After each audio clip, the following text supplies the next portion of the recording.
बचाने के लिए हमारे कन्हैया ने गोवर्धन जी को अपनी उंगली पर उठाया।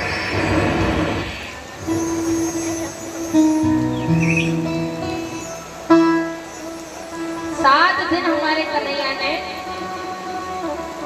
गोवर्धन जी को अपनी उंगली पे उठा के रखा।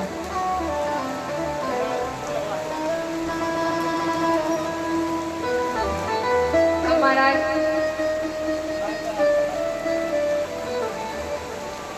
हमारे ठाकुर जी को 56 प्रकार के भोग क्यों लगते हैं?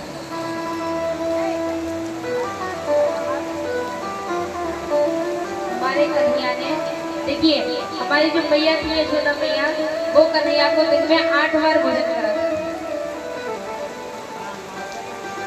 7 दिन में कन्हैया ने कुछ खाया नहीं, तो जब कन्हैया घर गए, मैया ने उन्हें 56 प्रकार का भोग बनाकर खिलाया।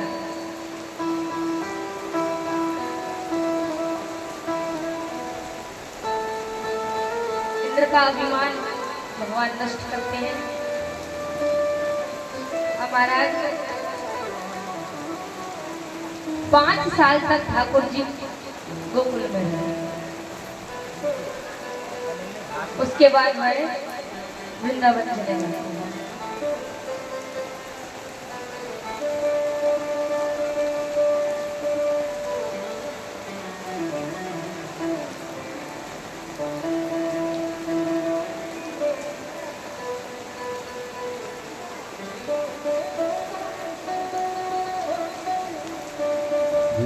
तालियों की सेवा देते रहा करें, जब आपसे स्वागत होता है। तालियां बजाते रहा करें सब लोग।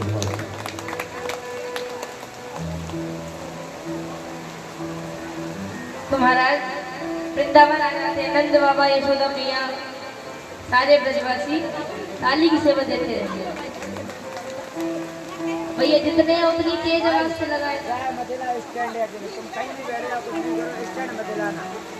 स्टैंड है वो तो नाटक हो जाएगा भैया, और कोई दिक्कत नहीं है।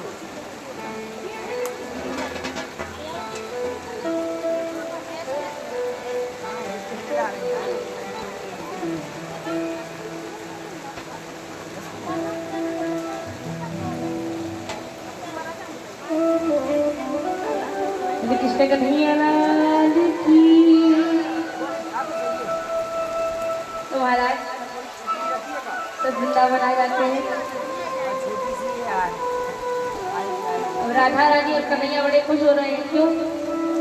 क्योंकि अब तो पास नहीं है, जब चाहे आओ जाओ।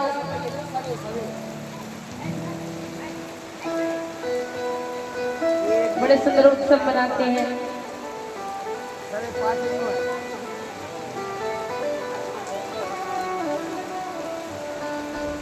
अब उनका तो काम ही है, कहीं जाना हो वहाँ उत्सव ही उत्सव मनाना।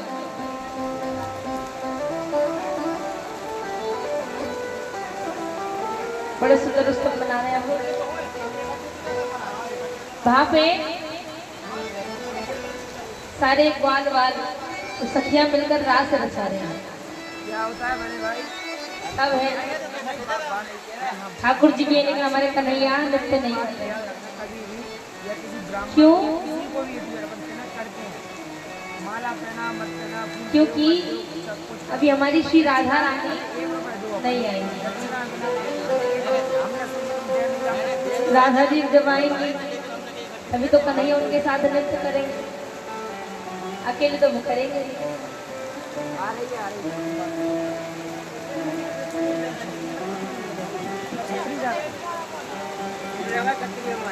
बड़े प्रेम के साथ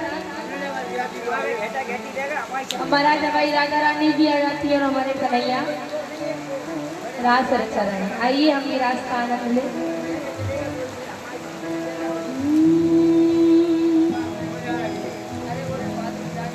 रास रचो है, रास रचो है, यमुना किनारे महारास रचो है। रास रचो है, रास रचो है, यमुना किनारे महारास रचो है। रास रचो है, रास रचो है, यमुना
ब्रह्मा नाचे शंकर नाचे नाचे नंदी गण महाराज शंकर नाचे नाचे नंदी गण ब्रह्मा नाचे शंकर नाचे नाचे नंदी गण महाराज शंकर नाचे नाचे नंदी गण ओ मन मेरो बन गयो सखी पावन मन मेरो मन गयो सखी पावन ओ रास रचो है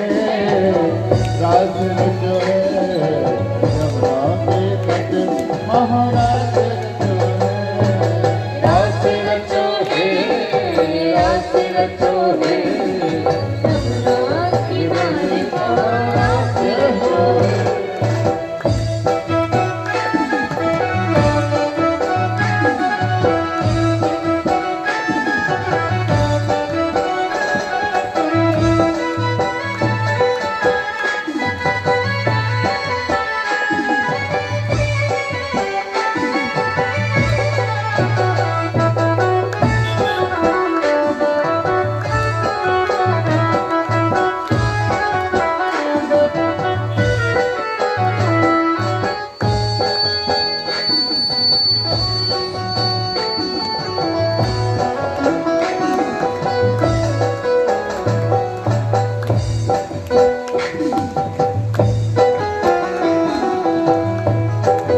चंदा नाचे सूरज नाचे नाचे तारा गण चंद्र नाचे सूरज नाचे नाचे तारा गण चंदा नाचे सूरज नाचे नाचे तारा गण चंद्र नाचे सूरज नाचे नाचे तारा गण ओ मन मेरो बन गयो सखी पावन रतन ओ मन मेरो मन गयो सखी पावन वृंदावन ओ रास रचो है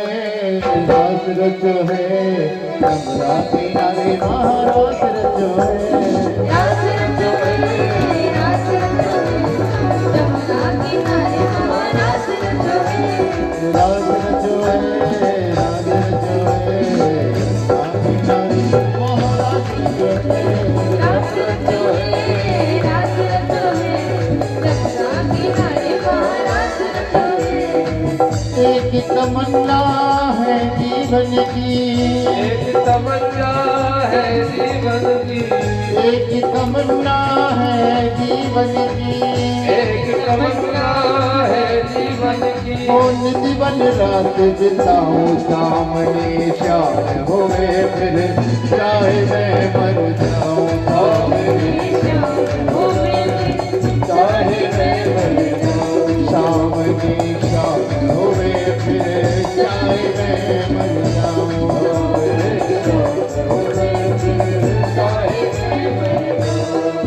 ओ एक तमन्ना है जीवन की एक तमन्ना है जीवन की एक तमन्ना है जीवन की एक तमन्ना है जीवन की ओ जीवन रात बिताओ सामने शाम चाहे मैं मर जाऊं सामने शाम होवे फिर चाहे मैं मर जाऊं तो राज रचो है यमुना किनारे महाराज रचो है अब तो है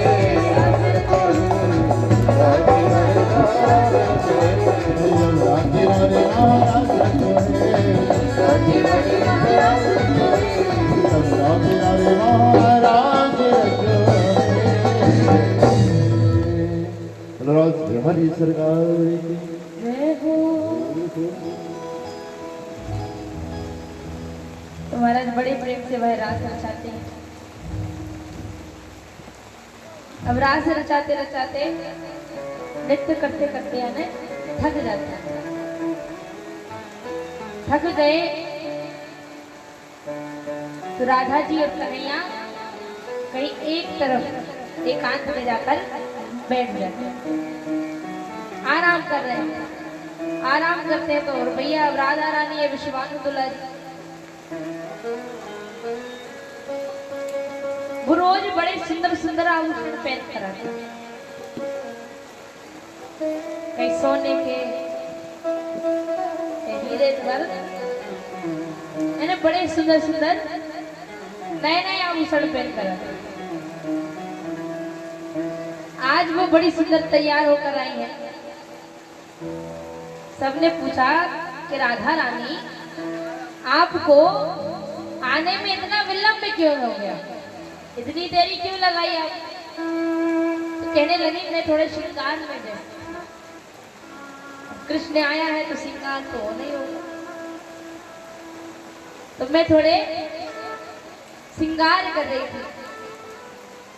तो गोपियां कहती हम तो कन्हैया की आवाज सुन के श्रृंगार भूल जाते हैं, हम श्रृंगार करके जाएंगे ना जाए। राधा रानी कहती है अब कृष्ण के पास जाना है तो श्रृंगार करके बड़े सुंदर बनकर उनके पास जाओ, तो उनकी नजर मुझसे कहीं जाए नहीं।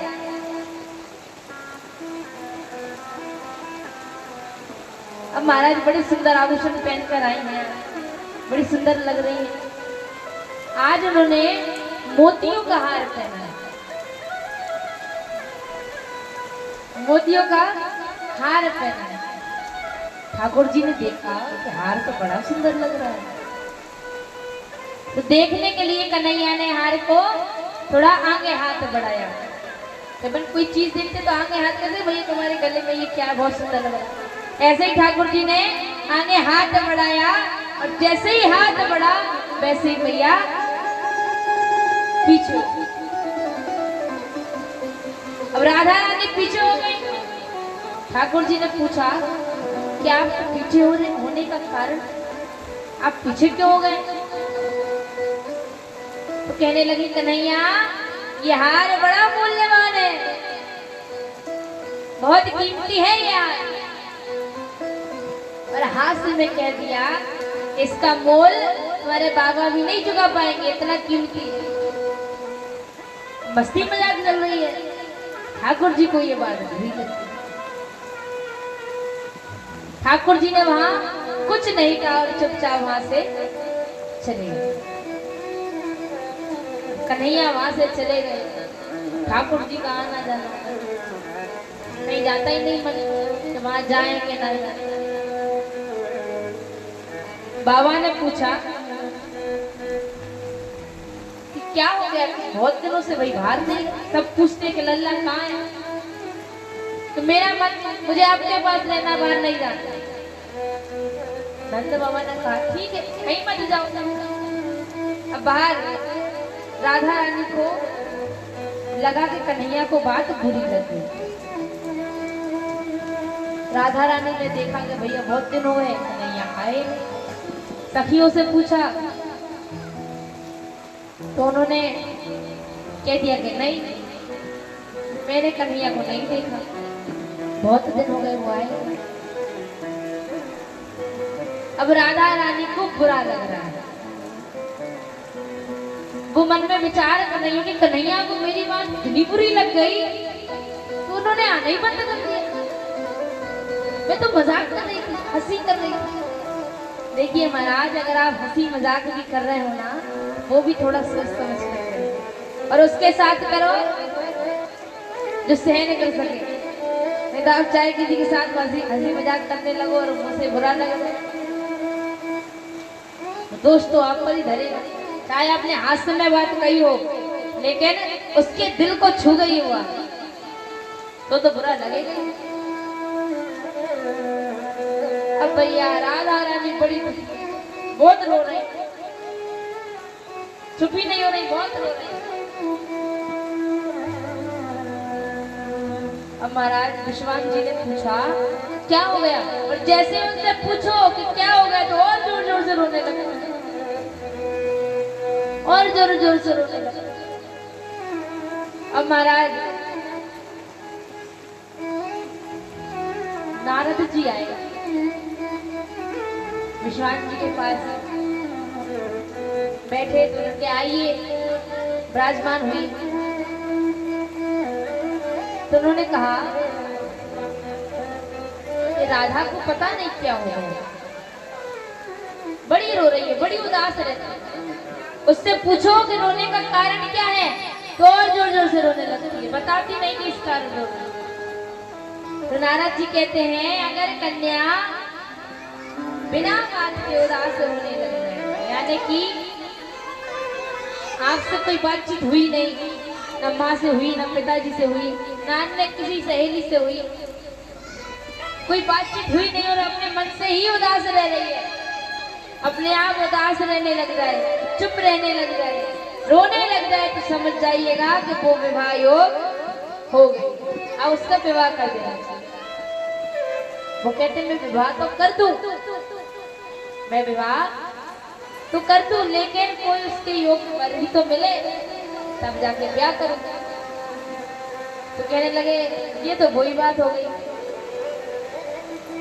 कि गांव में छोरा और शहर में, क्या आपके गांव में ही छोड़ेगा बगल में, और आप शहर में जा रहे हो कि उधर पे ढूंढ के लाऊं, पास में ही है ना।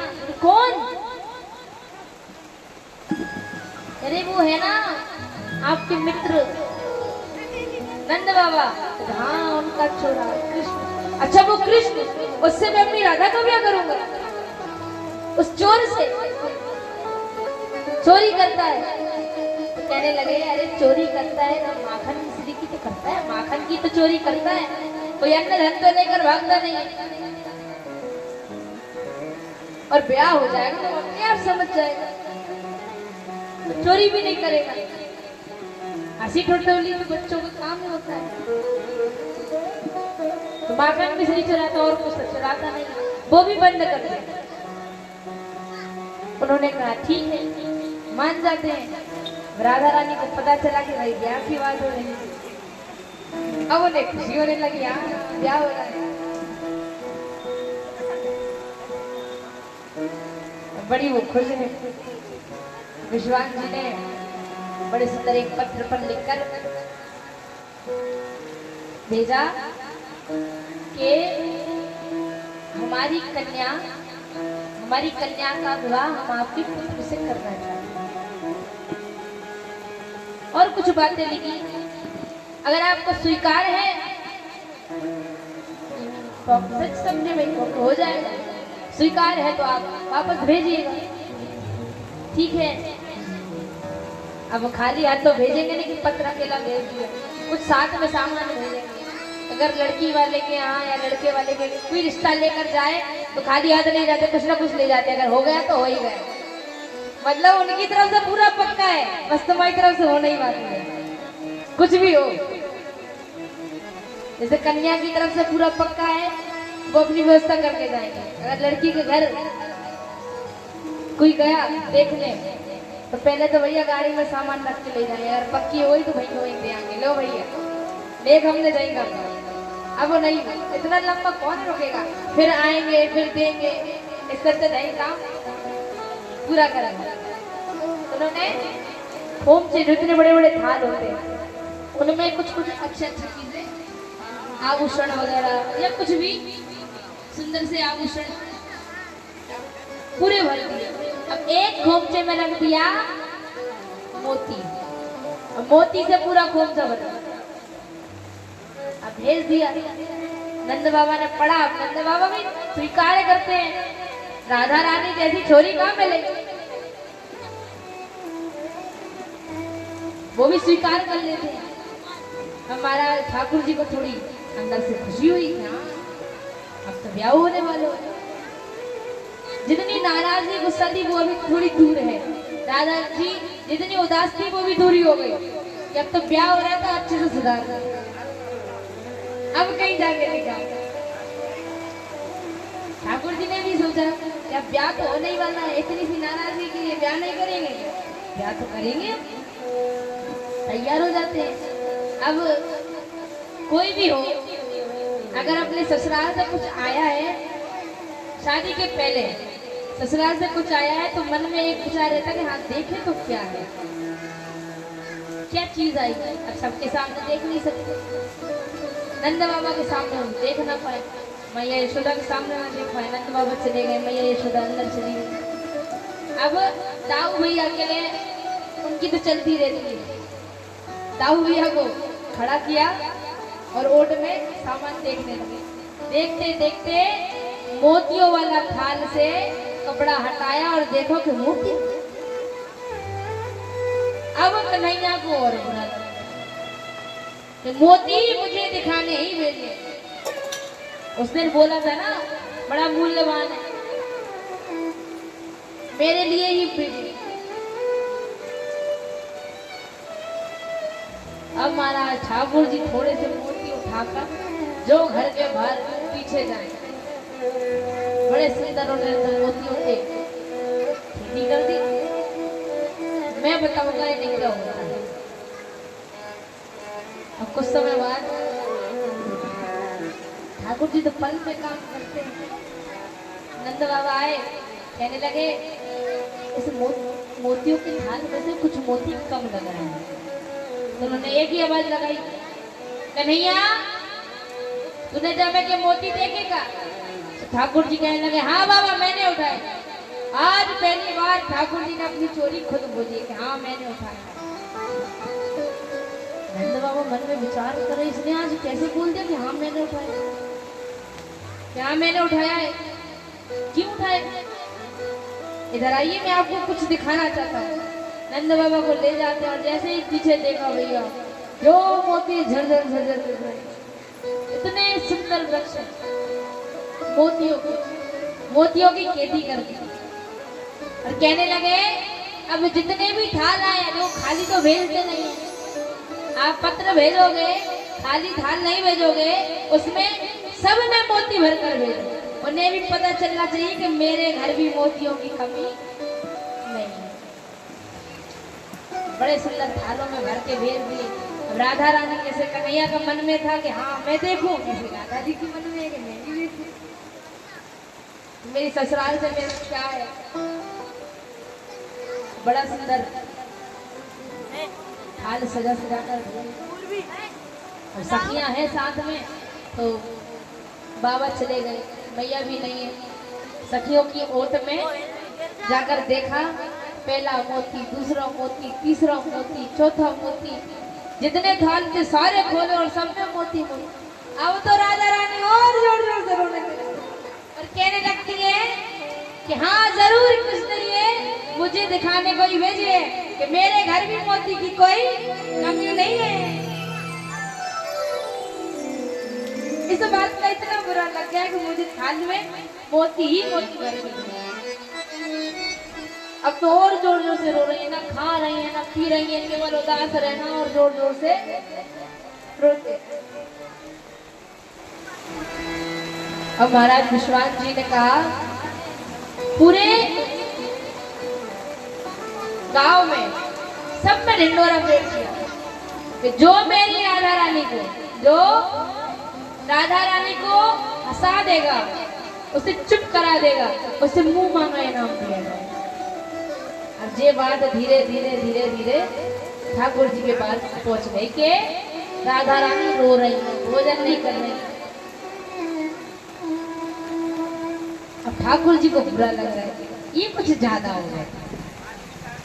देखिए प्रेम प्रेम वही है जिसमें आपकी नाराजगी हो, गुस्सा हो, लेकिन प्रेम कब नहीं होना चाहिए। प्रेम उतना ही हो, चाहे आप नाराज हो लो या गुस्सा हो लो, वो एक ही बात ना करें, लेकिन वो प्रेम जो पहले का है वो कम नहीं होना चाहिए। नहीं तो गुस्से में आप हो गया काम खत्म, तो वो प्रेम नहीं है।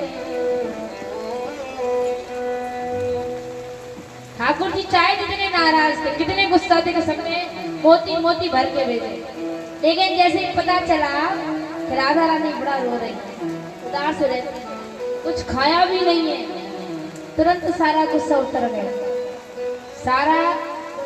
सारी नाराजगी उतर गई। ये कुछ ज्यादा हो गया, अब नहीं करेगा।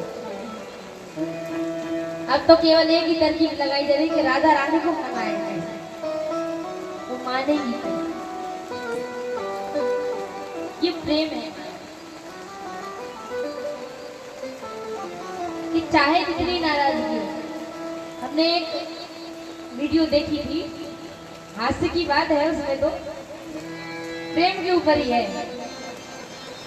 एक पति पत्नी दोनों में झगड़ा हो गया, झगड़ा बहुत हो गया। उसमें लिखा था कि झगड़ा चाहे जितना हो जाए लेकिन प्रेम कम नहीं होना चाहिए। झगड़ा हो गया। अब सुबह सुबह देखो रोज जो पति उठ रहा था तो पत्नी आके चाय देती थी, रोज चाय दे, नहाने के लिए सारा व्यवस्था करके रखे कि हाँ आप नहाने जाओ, भोजन के लिए सब तैयारी करके रोज एक दूसरे के हाथों से भोजन करते थे कि हाँ तुम हमारे हाथ से खाओ, तुम्हारे हाथ से खाओ। तो जो वही काम पे जाए तो उसको अच्छे से विदाई करना, हाँ वो काम पे जा रहा है तो अच्छे से भोजन। ये रोज का कार्य था। आज उसकी हो गई लड़ाई। पति सुबह उठा, उसका काम था चाय देना, गई चाय लाई, मुंह मरोड़ के, एक तरफ मुंह है इस तरफ चाय है। प्रेम कम नहीं होना चाहिए। आजकल पी लो चाय, बना लो चाय, ये आजकल का है। लेकिन उसमें क्या है, मुंह मुड़ा हुआ है लेकिन चाय वहीं जा रही है कि हाँ चाय। उसने चाय ले ली, नहाने की सारी व्यवस्था कर दी, फेंक फेंक के ये ऐसा धर दिया, ऐसे धर दिया, ऐसा धर दिया। मुंह से नहीं बोलेंगे कि नहा लो, धर दिया तो गुस्से में आके देखेगी, मान लो सारी तैयारी हो ही निकल गई। अब भोजन के लिए अब उनका काम था एक दूसरे को खिलाना। दोनों हाथ तो परसों रखी है, दोनों गुस्से में बैठे, एक इधर मुंह करके बैठे, एक इधर मुंह करके बैठे। अब खिलाए तो खिलाए कैसे? एक उठाया, इधर देखा और उसके मुंह में डाल दिया। अब इतनी जोर से डाला कि उसके मुंह में लग गया। गुस्सा है लेकिन प्रेम कम नहीं हुआ। अब पहले वाले ने थोड़े जोर से डाला था, दूसरे ने उठाया और एक जोर से मारा तो बेचारा का गिरी पड़ा। प्रेम कम नहीं होना चाहिए। ऑफिस के लिए जाए, बड़े सुंदर से बैग दिया, जब भैया आप ऑफिस के लिए जाए तो बैग उठा के पटक दिया। अब आशीर्वाद ले तो कैसे आशीर्वाद ले? वैसे तो आराम से लिए भैया, ऐसे पैर पड़े, उठा के हाथ दोनों पैर में जो जोर को मारे भैया पैर तन तन तन तन। बेचारा तो परेशान हो गया। उसे गुस्सा आई कि भैया प्रेम नहीं होना चाहिए कम। उसे गुस्सा आई तो उठा के जोरों के हाथ पे धरे, ये मेरा आशीर्वाद। प्रेम कम नहीं हुआ, चाहे नाराजगी चाहे देनी। तो प्रेम कम नहीं होना चाहिए, चाहे नाराज हो चाहे कुछ भी हो। तो आजकल का प्रेम तो भैया ऐसे ही है, जैसे हमने आप सबको बताया ना भैया, इस संसार में निस्वार्थ प्रेम करना बड़ा मुश्किल है। हम और आपके बीच में भी स्वार्थ का ही प्रेम है, परिवार के बीच में भी स्वार्थ का ही प्रेम होता है। भाई भाई के बीच में मान लो भाई भाई हैं और दोनों में स्वार्थ का प्रेम कैसे कि ये मेरी मदद करेगा, इससे अच्छे बनाओ, लड़ाई झगड़ा नहीं करना है, ये मेरे साथ है। एक यही है जो मेरे आगे साथ साथ चलेगा, उसमें क्या है, आगे साथ चलने का स्वार्थ है। अगर ऐसा है कि भैया तुम्हें जितना लड़ना है लड़ो, लेकिन हमें तो आपसे प्रेम है, आप हमारे भाई हो तो हो, अब आपको लड़ना हो तो लड़ो, नहीं लड़ना हो तो मत लड़ो, लेकिन जो है तो वो है। वो निस्वार्थ, लेकिन आपको पता कि भैया लड़ाई नहीं करो, वो बोलना है तो बोलना है, अपन बोलेंगे तो बात बिगड़ जाएगी, आगे चलने काम में नहीं दिए। इसलिए स्वार्थ का प्रेम। हम और आपके बीच में हम आपको कथा सुना रहे तो आपको हमसे प्रेम है, और हम आपको कथा नहीं सुनाएंगे आपको वो प्रेम गया। अभी स्वार्थ का है, क्यों? हम कथा सुना रहे हैं, अभी स्वार्थ है, और हमको आपका स्वार्थ है भाई, क्योंकि आप हमारी कथा सुन रहे हो। अगर हम आपसे प्रेम से नहीं बोलेंगे, अच्छे से नहीं बोलेंगे तो आप क्यों कथा सुनने आओगे? इसलिए हम अच्छे से बोलेंगे, आप हमारी कथा श्रवण करने आओ, और आप हमें अच्छे से कथा सुनो कि हाँ जो हमें कथा और सुनाए। ये निस्वार्थ प्रेम थोड़ी है, ये स्वार्थ का है। तो महाराज ठाकुर जी बड़े चिंतित हो जाते हैं, अब राधा रानी को खुशी बना रहे, उन्हें चुप कैसे कराएं? विचार करते करते करते करते बदलाव भैया से बोला क्या किया जाए। बलदाऊ भैया ने कहा भाई बात है तुम मनाओ, मेरे से रूठी हो तो कोई मैं मनाऊं, अब तेरे से तुम रूठी हो तो तुम बनाओ। ठीक है भाई, अंदर जाते हैं। मैया के बड़े सुंदर वस्त्र देखे, मैया के वस्त्र देखे, मन में एक विचार आया, मैं कुछ तो किया जाए। बड़े सुंदर तैयार हो जाते हैं, तैयार हो गए, एक झोली ले ली, चूड़ियां रखी। अब फिर से कहा बलदाऊ भैया आप चल गए क्या? बलदाऊ भैया ने कहा तुम्हारी रुचि है तो तुम मनाने जाओ, मैं क्यों बीच में जाऊं? तुम मना के आओ, जब तुम प्रेम करते हो तो तुम मनाओ। अगर हम प्रेम करते होते हम उसे मनाने जाते, अब आप प्रेम करते तो आप मनाने जाओ, दूसरा क्यों मनाए? बलदाऊ भैया ने मना कर दिया, समझो। अब ठाकुर जी चलते थे, अब जल्दी, अब गली गली में पूरे गांव में शोर मचा रहे हैं। क्या कह रहे हैं? चूड़ी ले लो,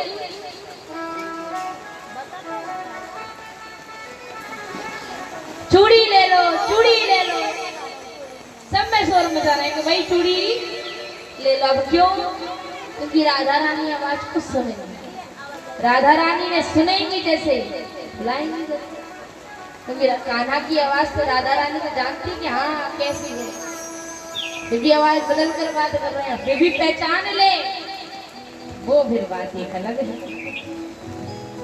तो ठाकुर जी चिल्लाते जा रहे हैं चूड़ी ले लो, चूड़ी ले लो, चूड़ी ले लो। आइए हम भी ठाकुर जी से बोलते हैं कि हमें भी एक दो चूड़ी दे जाओ, हमें भी चूड़ी पहनने को शौक है।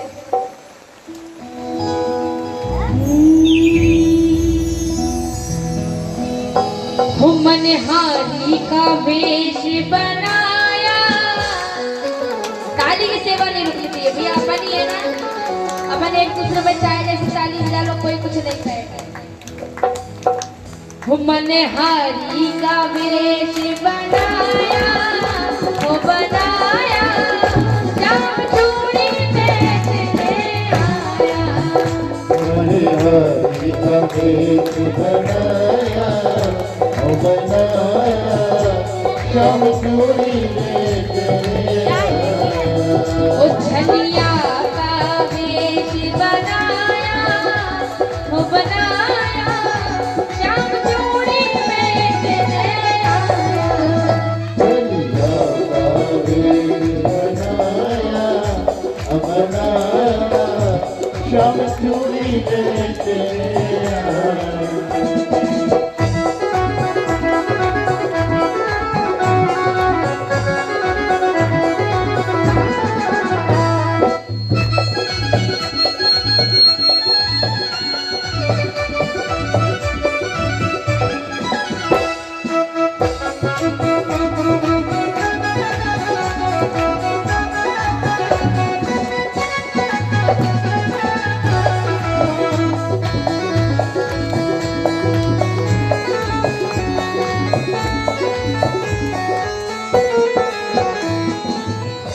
जी बड़ा सुंदर मनहारी का वेश बनाया,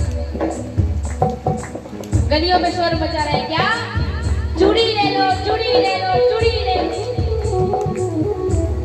और कैसा वेश देखिए, वो छोटी कंधे धरी, उसमें चूड़ी भरी, छोटे कंधे धरी, उसमें चूड़ी भरी, वो छोटी कंधे धरी, उसमें चूड़ी भरी, छोटे कंधे धरी, उसमें चूड़ी भरी। वो गलियों में, गलियों में शोर मचाया, वो मचाया, जाम चूड़ी बेचने आया। मनहारी का वेश बनाया,